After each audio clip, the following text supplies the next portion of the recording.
Oh, I mean, it's been a lot going on, right? Mm-hmm. Shit. Like, the latest news is about the current U.S. Ambassador to Ukraine who resigned.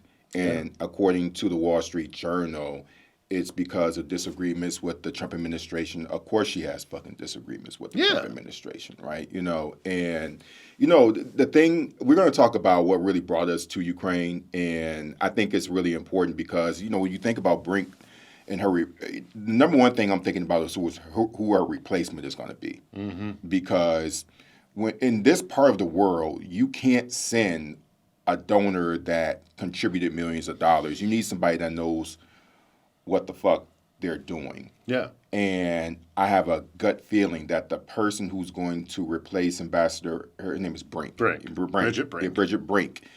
They're not going to know what the fuck they're doing. And that's terrifying.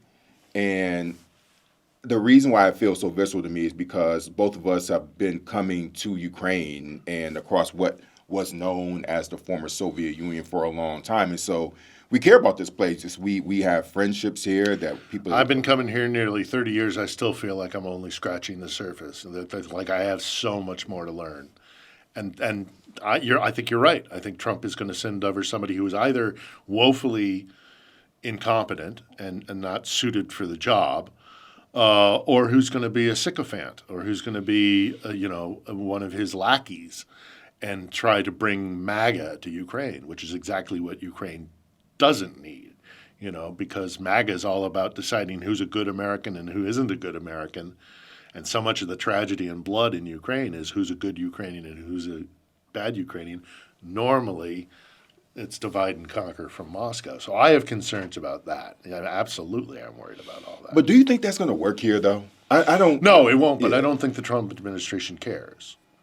I don't think the Trump administration wants to see Ukraine be successful. So if they do send somebody over here who's incompetent, or somebody who comes over here without the understanding of how to approach Ukraine with its history, with its culture, with the current political makeup, with the pressure that it's under from Moscow and has been for centuries, and if they don't understand all those nuances, they're going to be fumbling around and make. I mean, for example, we had the story recently as well about the Trump administration reaching out to opposition members against Zelensky in the form of fucking Yulia Tymoshenko and Petro Poroshenko, who are the past. That is the past of Ukraine. That those political figures are they're in the rearview mirror. So for them to even be talking to those guys, it's like you're talking to the wrong people, man. So I agree with you. I think that he's going to send somebody over here who doesn't understand a damn thing about what's going on. But it's also incompetent because Poroshenko got his ass beat in 2019 with 75% of the vote against him. Mm-hmm. And then Yulia is polling around, 5% on a good day, depending on what poll you're looking at. And, it makes me wonder what conversations are being had in these national security meetings. I just Yulia Tymoshenko and Petro Poroshenko. But there's also something else too that's really important, is that this country is vastly different from the days of Viktor Yanukovych, back from when I first came here in 2009. Mm-hmm. Culturally, just the whole landscape of this place is unrecognizable from even 10 years ago, let alone the 15 or 16 years ago when I first arrived. Yeah, well, they tried it in the Orange Revolution in 2004, and then that got undermined by Moscow with the Yushchenko. The folks who even keep a cursory eye on this thing, remember, they tried to poison the guy. So they put down an attempt at breaking away from imperial rule from Moscow once. It failed.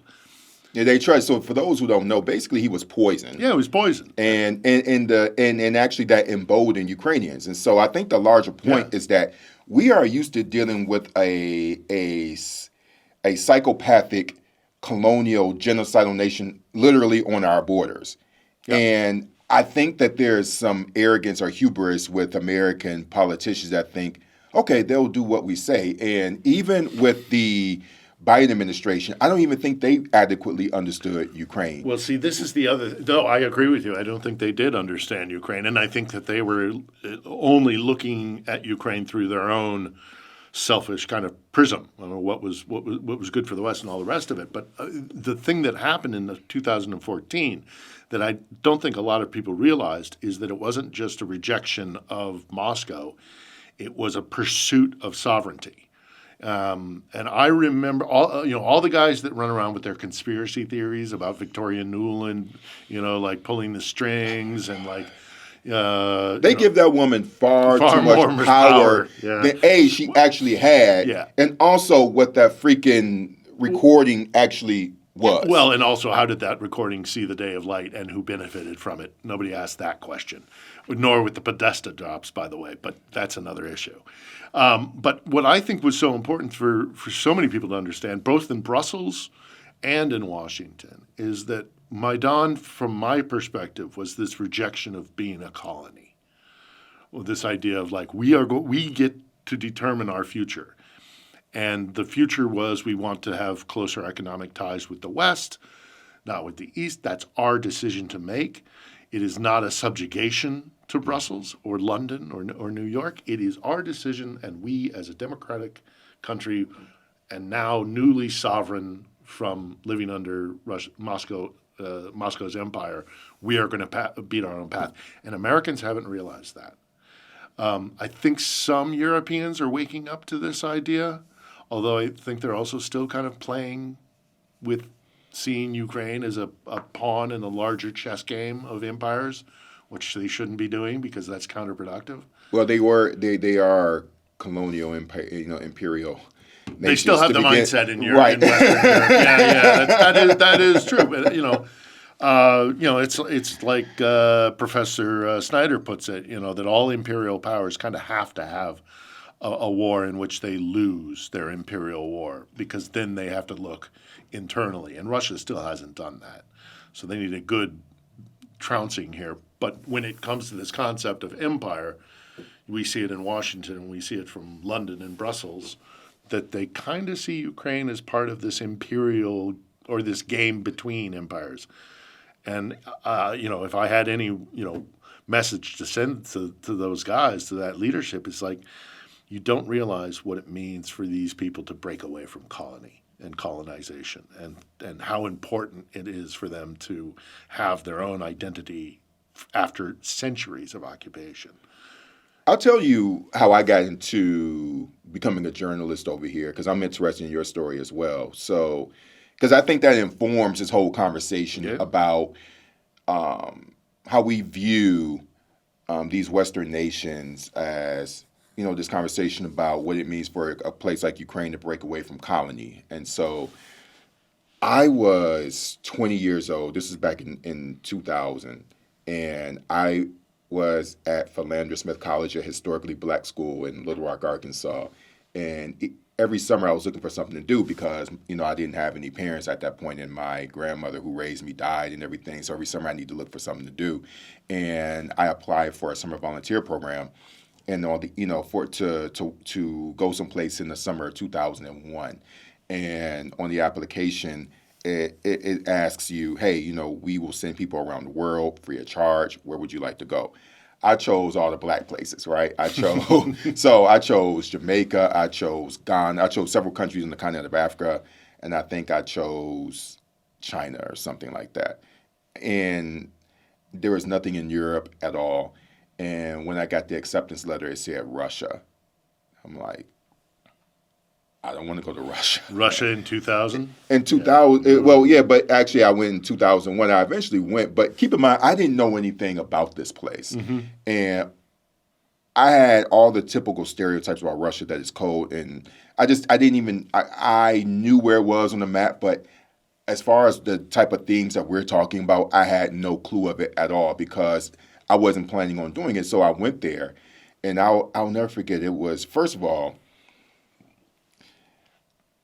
I went to Moscow, and I didn't appreciate how vast. It just feels like a vast It's enormous. place. It's an enormous place, but more specifically, it feels like you're just dropped into a place, and it just feels like it can go on and on and on and on. It feels as if I've never been out of space, but in outer space, but it feels like if you just keep going, there's no end to it. That's how huge Moscow feels, Yeah. and so, but and so I'll tell you one of the. I didn't learn anything about colonialism or anything like that, but Oh, sure. I didn't know at all because I was volunteering in an orphanage, and so I was volunteering in an orphanage about 6 hours south of St. Petersburg, and Wow. that was when I was first introduced to Chechens and Chechnya, and so a lot of the children at this orphanage came from Chechnya because the kids were saying, "Hey, I'm from Chechnya," and I'm like, "What is that?" And so long story short, I spent my summer there. There are a couple things that stood out to me. One, I saw, at least in Moscow and Petersburg, I saw Confederate flags. That was really odd to me. I'm like, in Russia, you all have Confederate flags. Why? And so immediately, I was just really nervous. And of course, I was with two other white students, and there are just certain things about race that I saw, but they didn't see, and so and so after I left, though, I really learned a lot about Russia after I left because I eventually went to Georgia as a Peace Corps volunteer, the country of Georgia, and so it was there where they were saying that, hey, when we go to Russia, we're considered black. I'm like, really? And I didn't know. And keep in mind, I'm from Detroit, Michigan, and I understand race from being an American, but then when I went to Georgia and the Caucasus, that's when I really learned how race functions outside of the United States, and it just blew my mind that these people who I think would look white in the United States, one, they don't perceive themselves to be that in their own, for one, and then they don't because of their sphere of influence is Russia and it dominates them. And so when I was there as a Peace Corps volunteer, this is 2003, we had the Rose Revolution. That was when Mikhail Saakashvili was in power, and the whole conversation was around, will Russians send troops to fire into the crowds, or will they okay the then President Shevardnadze to fire into the crowds? And Shevardnadze didn't do it, long story short, and then Saakashvili became president. And so that's when we learned about this shift moving away from these old Soviet leaders who are aging and dying in office to this young, democratic, Western-leaning leadership.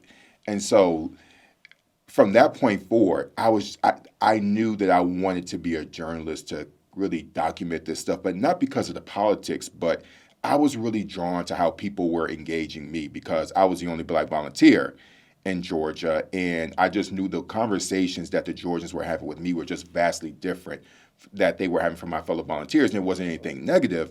They just spoke to me in a way that they felt that I would understand their history and their struggle. Now, I eventually did, but I had to get over my own thinking about how race works and stop looking at them as white in the way that I would look at them in the United States. And that really set me up for how I'm able to cover Ukraine. Because in order for us all to appreciate empire and to appreciate all these themes that we're talking about, we got to step outside of our own knowledge base. You got to be willing to say, okay, I'm ignorant about this and I need to appreciate them. And when I'm in, so my foundation of talking about Ukraine, it actually started in Georgia. And I realized, wow, we spend so much time talking about Western imperialism that these other forms of imperialism exist. This colonialism exists. Russia, how big and vast it is not by accident. That's empire. And from Siberia is not indigenous Russian land, right? And I didn't realize that these, like Central Asia was annexed and, first under the Russian Empire, then the Soviet Union. Yeah, I mean, look at the people out in the east of Russia, like the Chukchi. have more in common with Native Americans because they crossed over the Bering Yeah. Strait, back in millennia in the past. But it's fun. It's funny to me that you say you were kind of shocked by the Russian sense of empire, because Russian empire is slightly different than Western European empire or American empire. They really think that they are like a benevolent empire, and but then you go and you talk to a Georgian and you talk to a Ukrainian, and they're like, they're not. No, hell no, they're not benevolent. They're not, they're not bringing civilization to what they call their near abroad. They're thugs. They. I always make the point between Ukraine and Russia, and one of what I think is the one that's kind of an inflection point that divides them into two is that Ukraine is multicultural as a result of empires kind of crossing through here, and this being kind of like handed between empires, and so the influences and the ethnicities are kind of left behind. Moscow became an empire by conquest, and so its dominance as they grew and they absorbed other cultures and forced them to, you're now part of our empire and we'll pretend to respect your culture, but at the end of the day, remember that we are first among equals here in Moscow.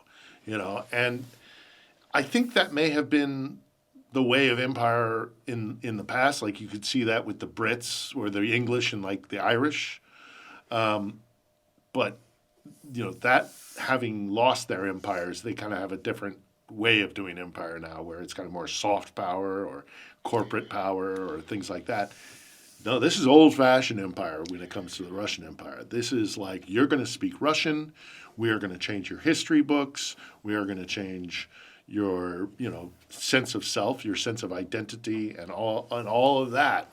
That's still alive and well when it comes to the Russian Empire. I remember during a visit to Georgia, I met this Nigerian guy who ended up settling there, and he married a Georgian woman. And this was maybe 2009 or 2010, something like that. And I was curious about what this Nigerian step parents or in-laws, I'm sorry, thought about him. Mm-hmm. And I'm thinking maybe, hey, they didn't accept him. And he said, well, the parents are actually cool with it. And I said, okay, I would like to meet them. And he took me to his house. But they both took me to the home because they were living with the parents. Mm. And I was just curious. I said, hey, what did you think about this guy when your daughter brought him home? And the mom was like, I don't care, it's her life. And then the father had a more in-depth response. And he said, let me tell you something. When I was a student, and I traveled from Tbilisi to Moscow, they sold us this whole idea of we were this multicultural land and everyone is united and equal and embraced. And he said they treated us like dogs. Mm-hmm. And they said that in our books, they say that all of this Soviet Union, we're united, we're multicultural and everything. And he was like, this is all bullshit. And he said, I never felt like I was equal to them. And they never treated me like I was an equal. He said, for 4 years when I was at university, I felt like a dog because they treated me like a dog. And as soon as I finished my degree, I came back to Georgia. It was under the Soviet Union, but at least it was his home, even though it was occupied. And so the way that he talked about the Soviet Union was one of being trapped. And he said that even when he was in university, the books were were filled with propaganda that he just stopped reading them. And he was able to read books from the West that were smoking in so he could really learn the truth about the rest of the world. And so he said, I would never want to treat another human being that way. So I really don't care who my daughter brings home as long as he treats her well and he's respectful. I really don't care. And so I've spent all my life under the Soviet Union being racialized, and I'm not going to do that to anyone else. And that really opened up my mind about it. That's a great story, and it doesn't surprise me at all. I mean, I guess if you're a colonized subject of one empire or another, you kind of have empathy for other peoples who've been subjected to empire and colonization. I remember when I was living in, so I started covering Moscow in the late 90s during the very, very tail end of the Yeltsin period.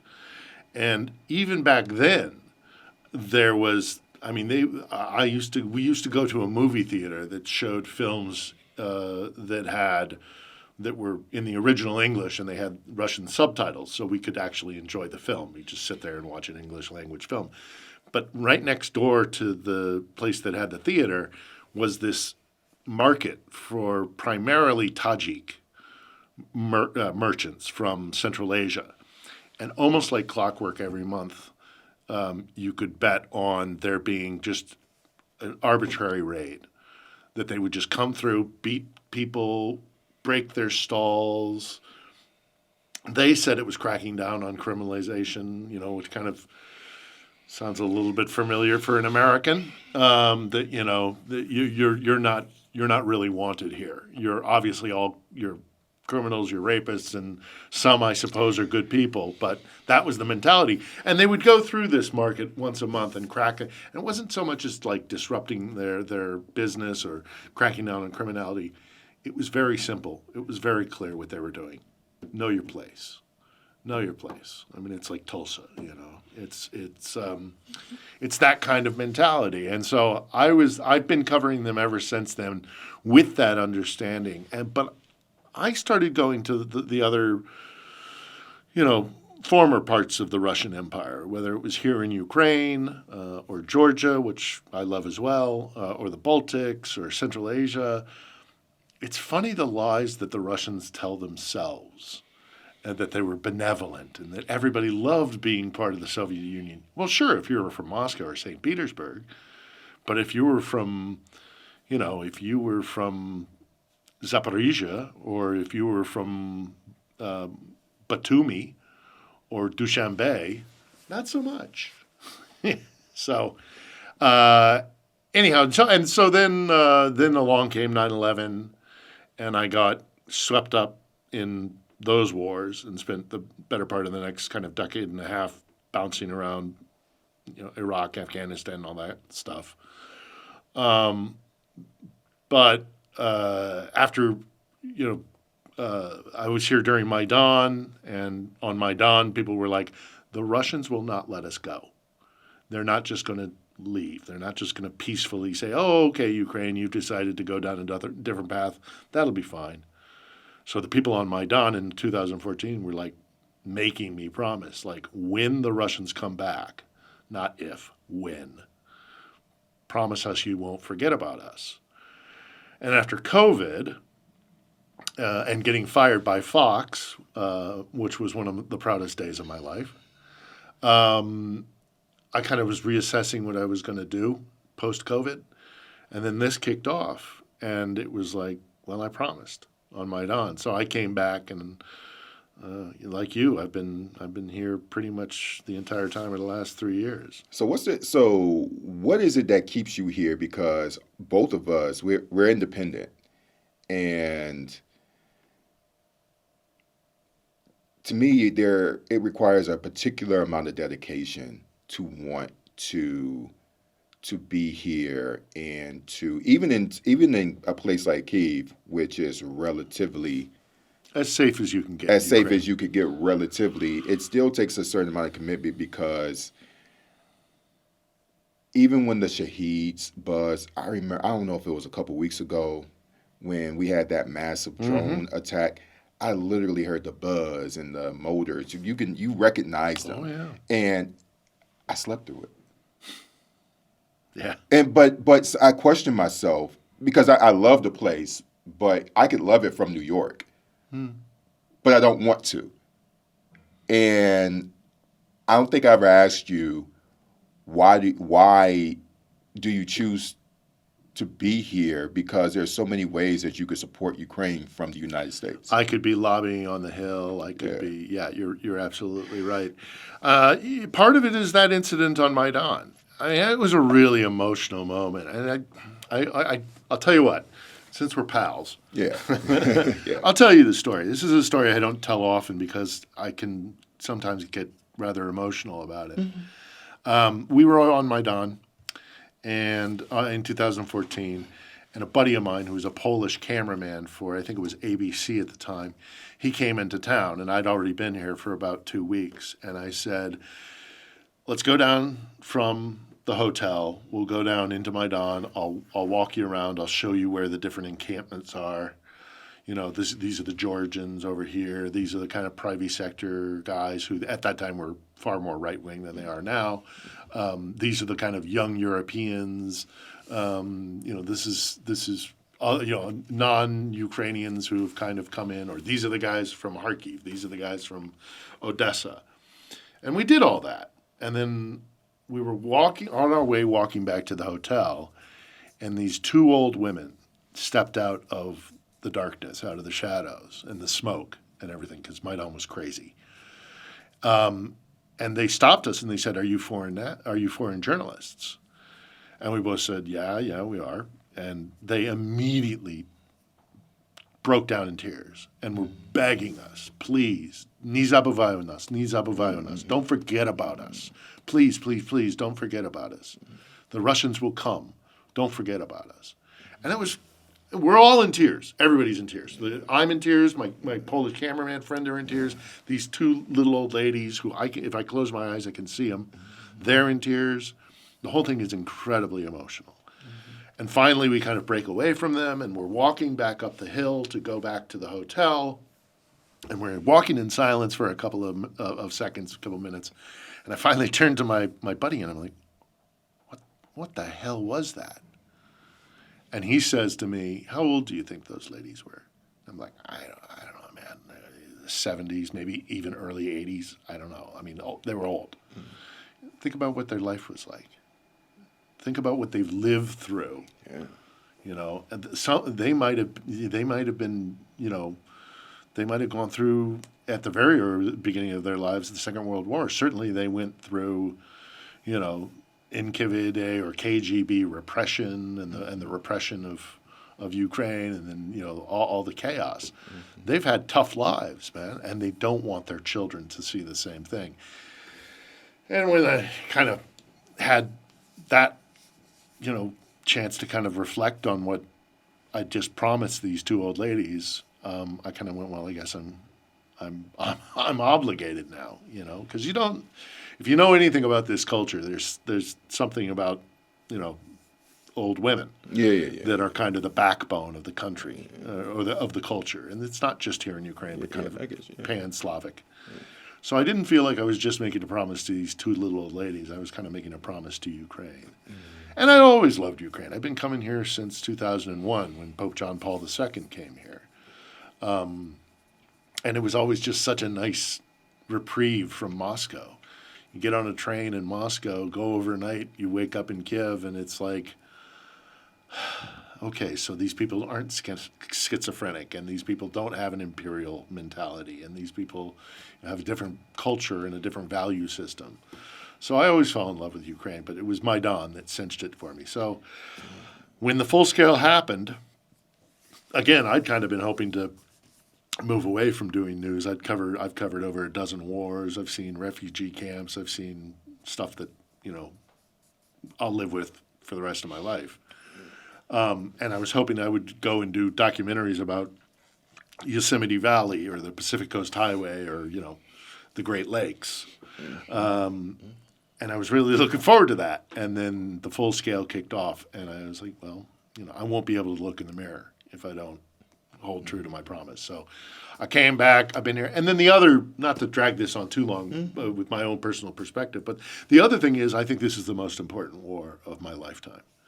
This is going to be a huge factor in determining whether the globe goes down a pathway of liberal democracy in one way, shape, or form, or goes down the way of autocracy. That's what is being fought over here. And it's not like there are going to be tanks on the Champs-Élysées, Russian tanks on the Champs-Élysées, or there's going to be a paratrooper from St. Petersburg standing guard outside of Buckingham Palace. But if they win in Ukraine, they can exert influence because of the inherent threat that they will pose, and that they're right on the doorstep with Western Europe. And that will change the dynamic of global politics. And it will affect Americans. Our oceans aren't going to save us anymore. We're in the 21st century. It doesn't work like that. They don't have to send ships or planes.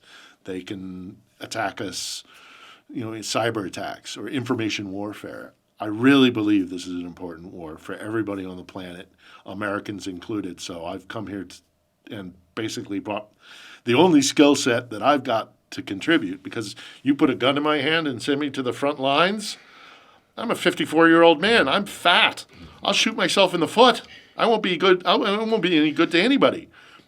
But I can sit here in this studio, and I can talk to people, and I can convey to a larger audience that this matters to you, and we're in an information war, and you're under attack inside your mind because Moscow knows they can't match us, toe to toe when it comes to military. Direct military confrontation. But what they can do is they can corrupt our body politic. They can exert their financial corruption and their kleptocracy. And they can simply change your perception of the world. They can gaslight you and conduct information warfare. Before we used to call it gaslighting, we used to call it a Potemkin village. There's a reason for that, man. The Russians have always been very good at this, at manipulating your perception of reality. And so I think we're on the front lines of a really important war, whether it's in the studio or whether it's on the front lines. Yeah, I think so. I tell you, some of the best conversations I have about Ukraine are in my neighborhood. So I live in Bed-Stuy right now, and it's mostly black neighbor. A lot of black people live in Bed-Stuy, and my neighbor, another black man who's been on that block for 30 years, what have you, and anytime he stops me, he's like, man, tell me what's going on over there. And he's like, man, I go to the pool hall, and I'm like, I know this brother that go to Ukraine, and he lives there, so I ain't got to watch the news. I can just go and talk to him. And I feel like that's where I make the most influence, because I think what's important for us is that we talk to the people who are not in the think tanks. We talk to the people who are not converted. And so you talk about this information warfare is correct, especially when I talk to black people. The first things that they always bring up, and unfortunately, like there's some truth to it, talking about like the racism of Africans that faced the, when they were fleeing. Fine. That's a complicated story. It's a very and I've covered. It's very complicated, but the problem is that they get a very one-sided version of what went down, and so I have to explain the complexity of it. First of all, like the racism that these people face, it wasn't just about Ukraine. I mean, when they go into the European Union, and it's actually a wider story there. So I just think that if you really care about these people, you really are not doing them a service by just focusing on Ukraine. Because ultimately, what you tell people is that anytime something tragic happens, the worst in all of us comes out, no matter where you are. And adding on to that, we see what's happening in the United States. And so what I really push back on is making Ukraine the epicenter of racism and anti-blackness, where you have all this stuff happening across the world. And in the United States of America, there are literally ICE agents that are just literally scavenging the streets of the United States, just looking for people who are lawfully in the United States, and looking at their social media and saying, okay,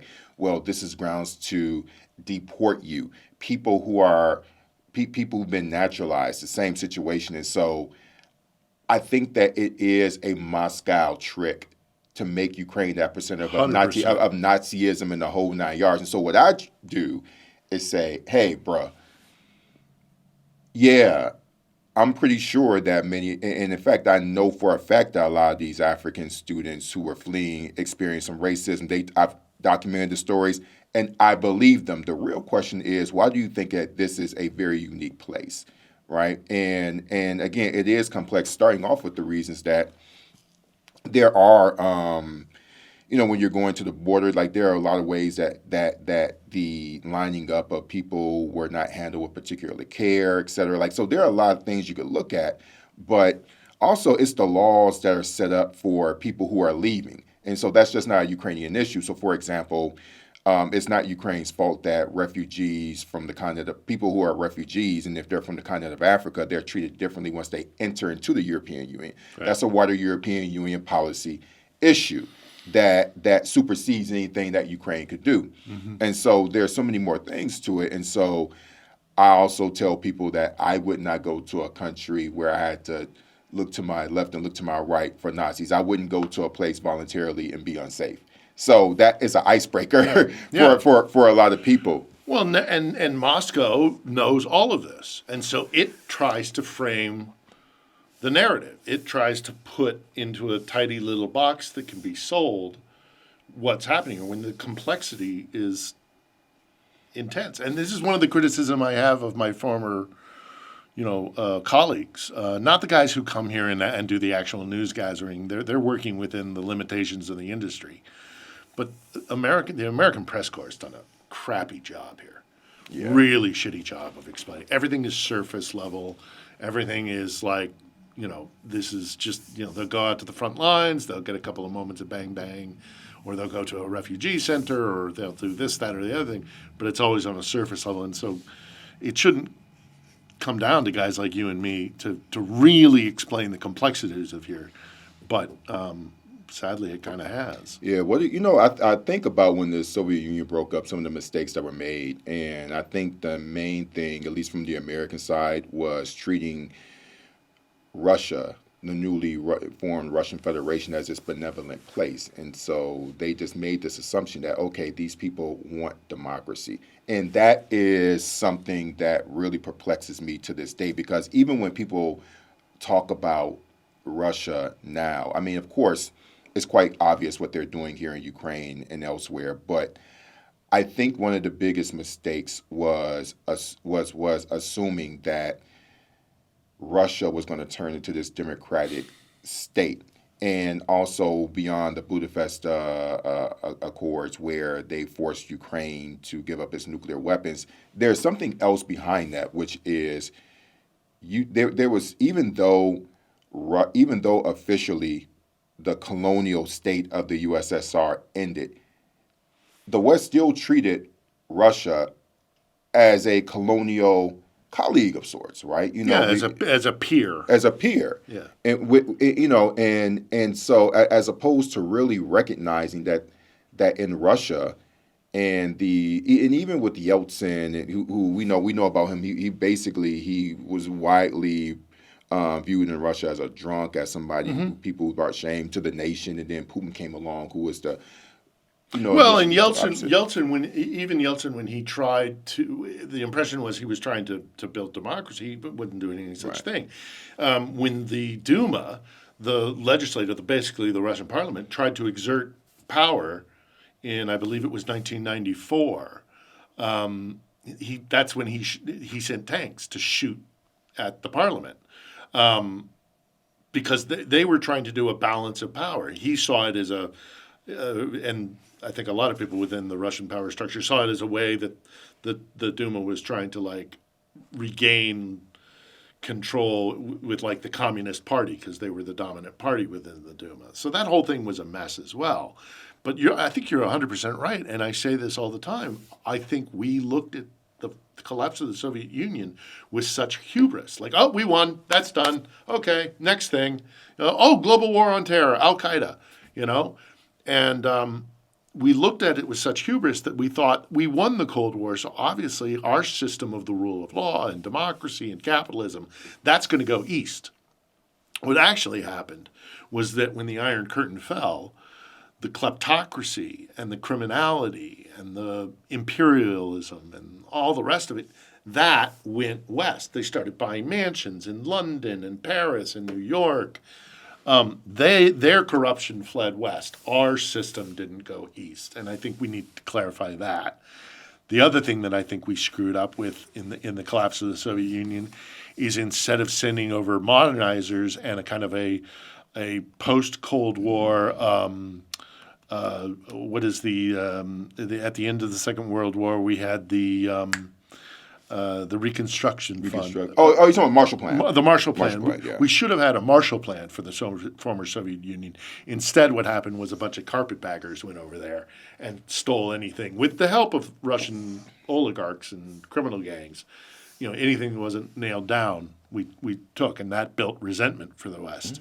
So we didn't do ourselves any favors there. But yeah, we mismanaged the entire collapse of the Soviet Union. So Russian journalists Andrei Soldatov and Irina Borogin, they actually have written a series of books that point to the fact that the Soviet Union's, even during the Russian Empire, Soviet Union in particular, they were studying Western capitalism and really, for more than a century, right, throughout their unions, the various forms of government, because they knew that the West they loved capitalism, and so they actually exploited that and used it against us. And one of the things that the Russians really worked on and to exploit was the banking system.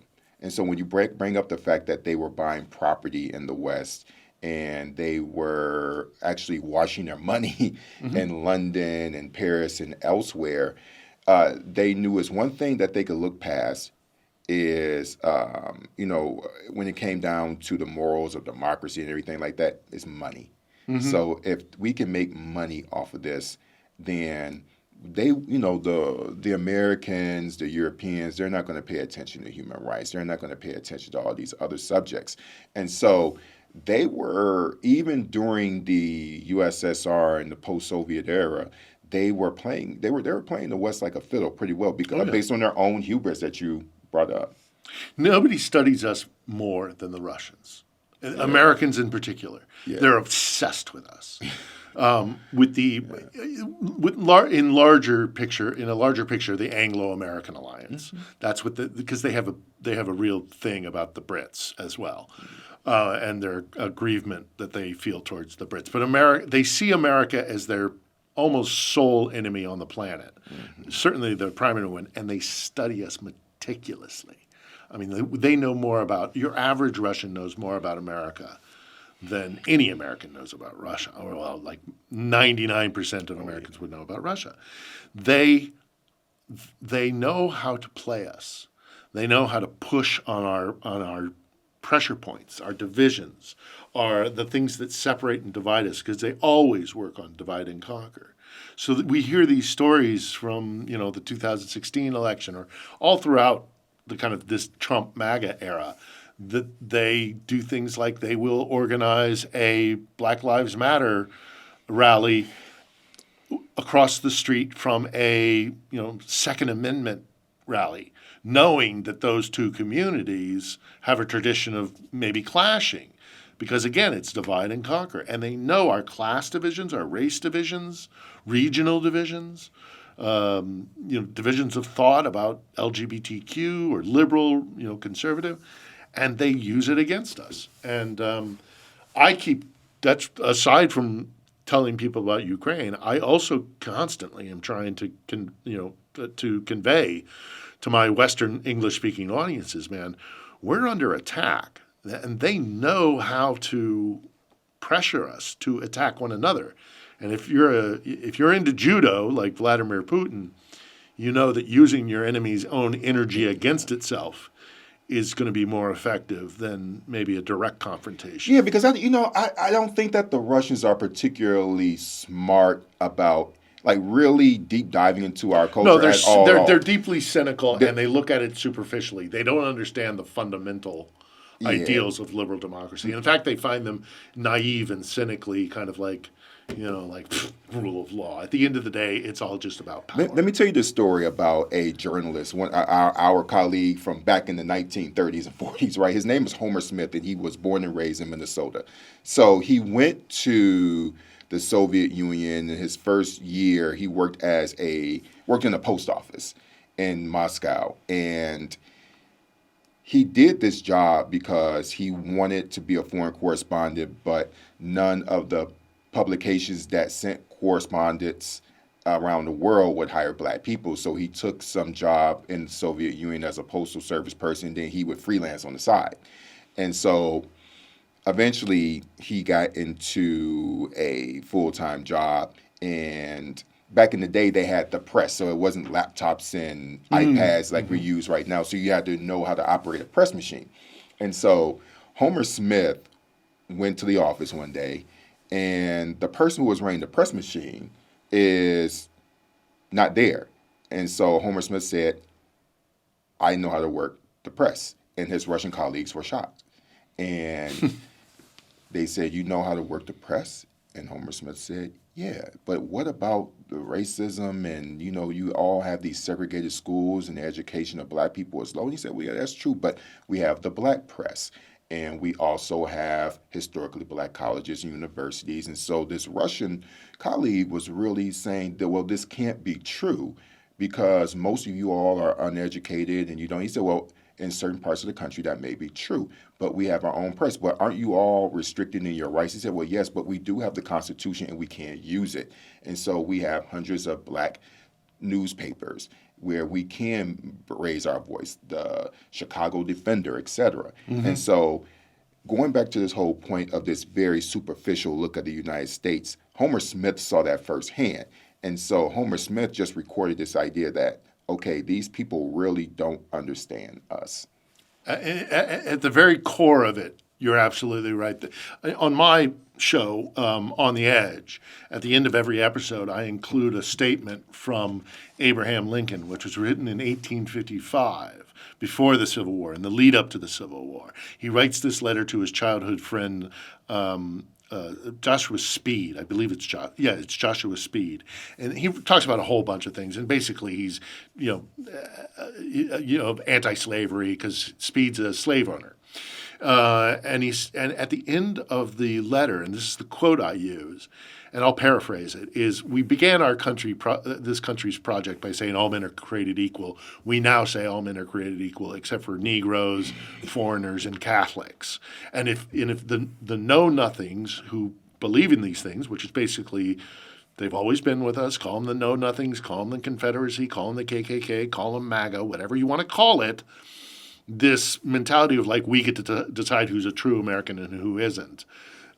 If that kind of mentality ever takes over, I'd rather immigrate to a place like Russia where they don't even pretend to love liberty. And this is 1855, So I put that there for a reason because I don't think when Russians say, all you people who believe in liberal democracy, you're Americans who say you believe in freedom and yet look at your racial tensions and your inequalities that exist in America. To that, my response is these are legitimate concerns and complaints and criticisms. What's the alternative you offer, Russia? What's your great scheme? And your great scheme is basically might makes right, and power is for power's sake. And then there's another story your story about your journalist in the 1930s. There's another wonderful story. It's not exactly connected, but I love it nevertheless. Have you ever heard the story of Taras Shevchenko met Ira Aldrich, who had been born a slave, become free, and became a sensation on the stage. He was an actor. Stage actor, yeah. And they met. And so there's this great story about like a former a slave of the Russian Empire in the form of a serf meeting a former slave from America, and apparently they got on famously. So yeah, I remember. It's like looking through a black mirror sometimes, or dark mirror. Sorry. Yeah. Yeah, man. It absolutely is. Yeah. It is because there are so many similarities between Russia and America, but the fundamental difference is, at least we're trying to get better. The Russians have no intention of doing it, and that's when you talk about them not understanding us in America or liberal democracy. It's because they don't understand or very few of them. It's the exception of the rule, those who believe that we can try to be better. And that's kind of what the American project is all about, because the alternative Russia offers is just endless generations of, if you got power, you're in good. You're in good, yeah, man. And that's just, the larger fish eats the smaller fish, and that's all there's ever going to be. And there's nothing in between. I want to talk about like the next 13, man. Sure. I'm really curious about Obama versus Trump and Obama versus Trump and Trump versus Biden. Like thinking about like how Obama and Biden reacted to Russia, and then in thinking about Trump, right? I always think that with Obama, I just think honestly, he was just checked out in some ways. I wouldn't consider him weak. So a lot of people use the term weak. I think any person who decides that they're going to make the call to hunt down Osama bin Laden is not a weak person. I don't think he's weak. I think with Obama, I think that he severely underestimated the threat that Russia posed, and I think that he severely underappreciated how far spreading the Crimea illegal annexation would be for the rest of Europe. I really feel like when he came in, the reason why I push back against weak is that you remember that he came in after George W. Bush, and everyone was talking about no war. We're tired of the forever wars, right? And so you also remember that Obama said that I want to be the president to end nuclear weapons, to really retire all the nuclear weapons. I want to live in a nuclear-free world. But as we all know, in order for Obama to have done that, he really needed someone like Ronald Reagan, who I despise, but I think he has some solid Soviet policy. You needed a Mikhail Gorbachev, somebody who said, okay, this is going to, so even though Gorbachev tried to make the Soviet Union work, he actually saw the writing. Or a Thatcher. Or a Thatcher who identified. Somebody who recognized the threat from Moscow. Yeah, or a Thatcher, right? But Obama never had that. No. And I think, and also, having his Secretary of State be Hillary Clinton was, her posture towards Russia was, I think, deeply mistaken. And maybe Obama shared, that same mentality, but the idea that we could just normalize Russia, that there's the great moment of Clinton with the button, the restart button, which was actually embarrassingly was translated incorrectly. And Sergei Lavrov took no small glee in explaining that actually it was a wrong translation. And whose English is actually incredible. Incredible. So I think the Obama administration made a lot of mistakes. I think you're right that this whole kind of no more new wars, no matter what, and a lack of. You don't have to disrespect Russia because Moscow is so touchy about that kind of stuff, but neither can you just let them walk all over you. You got to find, you got to be tough with them. You got to stand. What does that mean though? Because everybody doesn't know. Everybody say you got to be tough, and I think people interpret that in such wide ways that I don't think we would. Well, if you put a red line down, like Obama did in Syria, and it gets crossed, and you don't do anything about it, Moscow just goes, great, we know exactly where we stand. We can keep going. I remember covering that whole period when it was there was somebody from the State Department and Lavrov was there and a journalist asked, what would it take for you to not attack Syria because of their chemical weapons program? And the American representative kind of glibly said, well, if they just got rid of all their, chemical weapons stockpiles and all the rest of it, then sure, thinking that Syria would never do that. And Lavrov went, okay, we'll take them. We'll take them all. We'll get them out of Syria. Now you don't have any reason to bomb Syria. He just did a masterful end run around the U.S. State Department. You're right. But the Obama administration, I think, was played like a fiddle by Sergei Lavrov, who at one time was one of the best diplomats on the global stage, arguably still is. Yeah. The Obama administration, I think, did a lot of foreign. I was very critical of their foreign policy, the way they stopped the war. Not that they stopped the war in Iraq, but how they stopped the war in Iraq, leaving Afghanistan for future administrations to deal with. Again, their kind of a willingness to look at, but look, for that matter, Bush did it too, this whole kind of we can work with Putin sort of thing.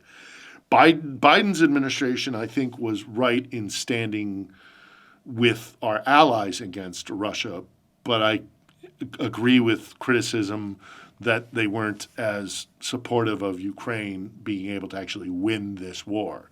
I think they were the problem is Maidan 14 and through the Minsk agreements and all the rest of it, this isn't just America, but it's European powers, they're terrified of this situation.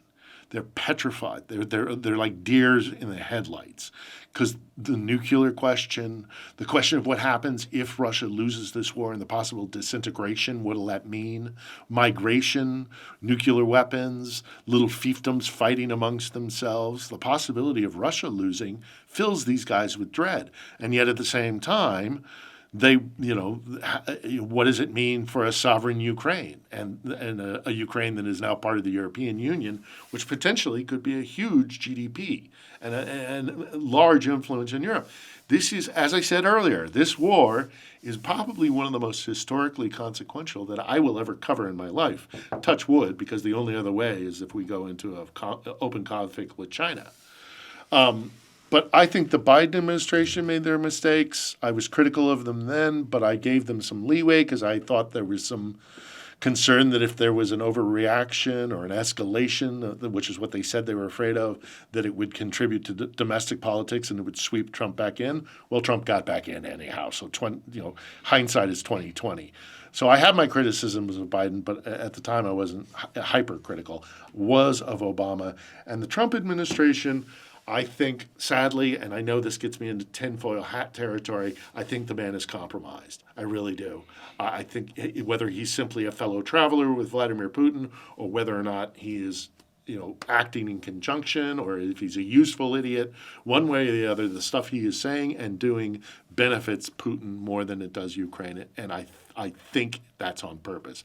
I think the man is compromised. I really genuinely do. I don't think it's unreasonable. How compromised? I don't know. I try to be careful with that because people get really like, you see Russians behind every tree. No, I don't.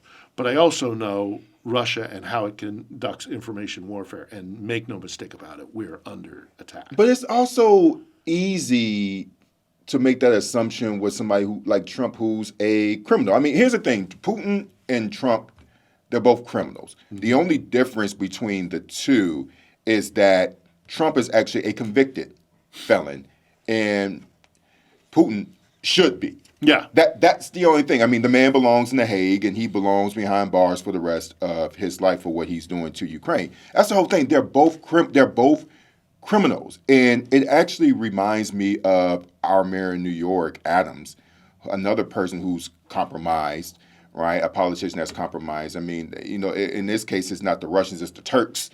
It was the Turks, and then Trump pretty much gave him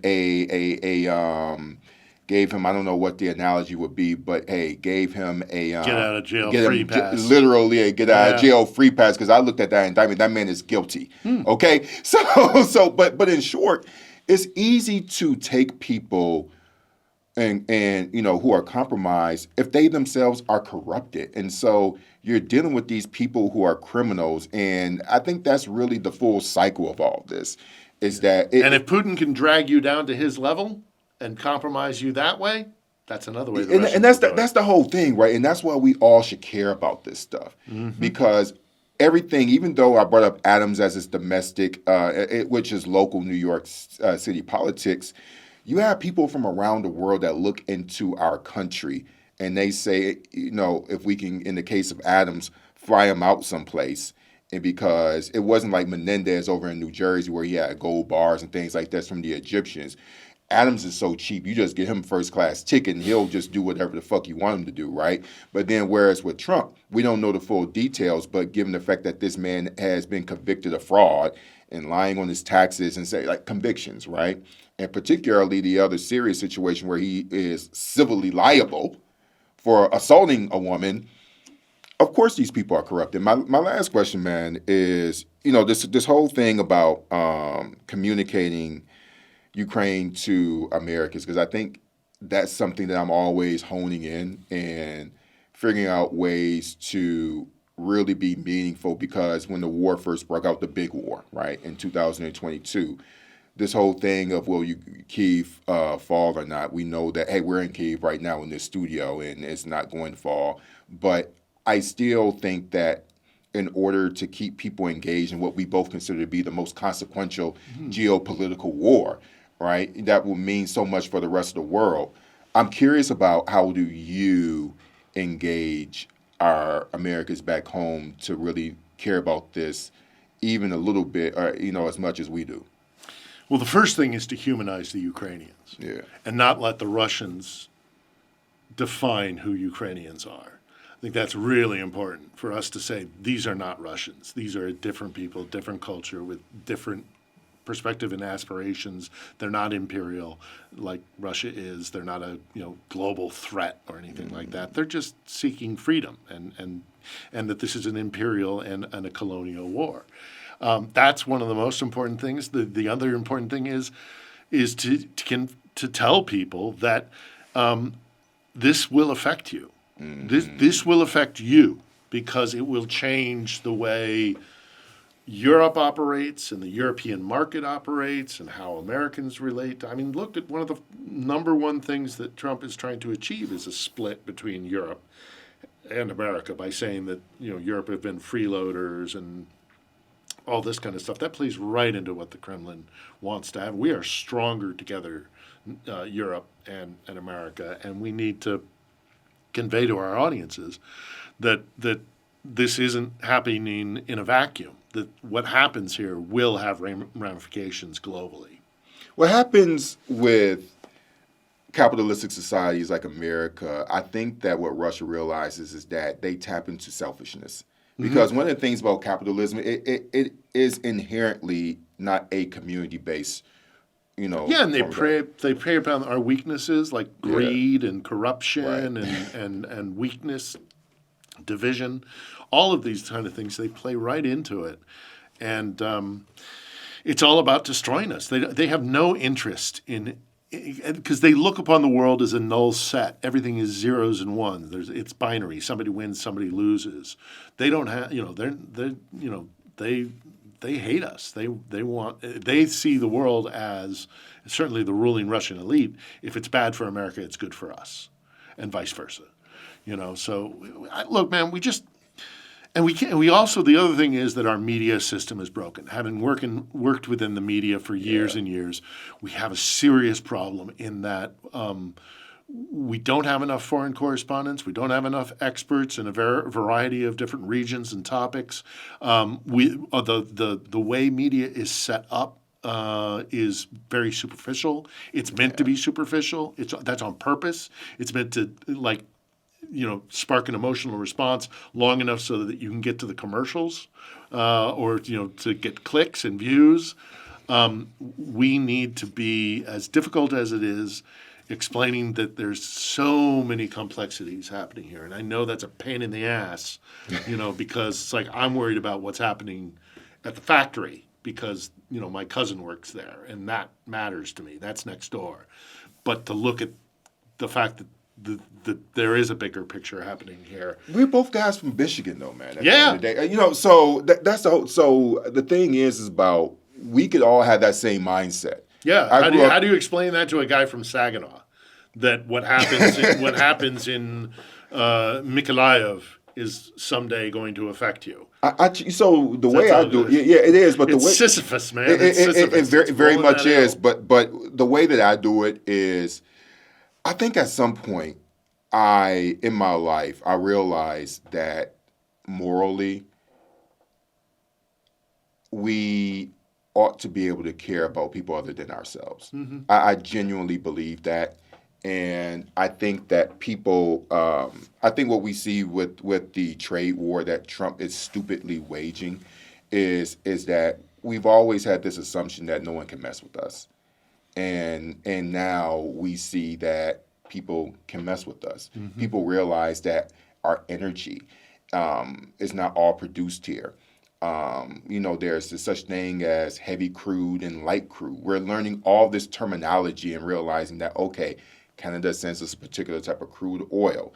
And if everyone talks about make everything in America, that means, well, okay, that's fine. So if you don't want, and it's very xenophobic, we don't want the quote unquote Mexican to take the job or the Chinese person to make the job. Well, over there, they're making your T-shirt for 50 cents. And if you want it made in America, let's really test your values, because now that T-shirt that costs $11.99 is going to cost $30 because you're going to have to pay that person in the factory in Ohio a living wage. And if it's a union job, you got to add that onto it. And so, do you really want to invest in that? And I don't think people do. So, like, I think, people are really realizing that the fact that we are consumers and we rely on the rest of the world to be our labor force. And so people can use all these different levers to push back against you. So I think that war, all those things manifest itself in that if we really are, being in Ukraine and being elsewhere, everyone thinks about the rest of us, but no one thinks about, in America, we don't spend that much time thinking about how the rest of the world can impact us. And I think with what Trump is doing right now, people clearly know that the world can't mess with us. Yeah, 100%. And I'll just say two quick things about this, and I'll tread on some very tender territory as the quintessential white Anglo-Saxon Protestant. Look, we had slaves. Yeah. We got rid of the slavery system. We started bringing in Latinos to do cheap manual labor. Pretty soon, we're going to have robots. So the white ruling class in America has always looked at a way for them to cheaply produce goods. I don't think that's controversial. I think that's it. Well, I'm always careful. I try to be careful because I'm about as white as they come. It's not. It's just true. It's not controversial. It is true, but also in addition to that, you're absolutely right in the fact that we need to recognize that people can mess with us. And that what happens here, what happens with a dominant Moscow, is ultimately going to affect you, whether you're in Saginaw or Santa Fe or wherever. It's time to wake up and recognize that the world is getting smaller and smaller, and you're absolutely right. I don't care what color, class, we're all on this little blue marble in the middle of the void, and we got to learn to live together, and we're all connected. And you can't just isolate yourself. Americans have done it for too long, and it's led to a lot of suffering. So I hope we can, you and I, at the very least, and the many others who do the same sort of thing, let people know that Ukraine's struggle is actually very connected to America. We're going to try. Yeah, we are. Thanks for what you do, man. Thank you for what you do, man. Yeah. We'll keep at it. I will. You will too. Thanks, bud.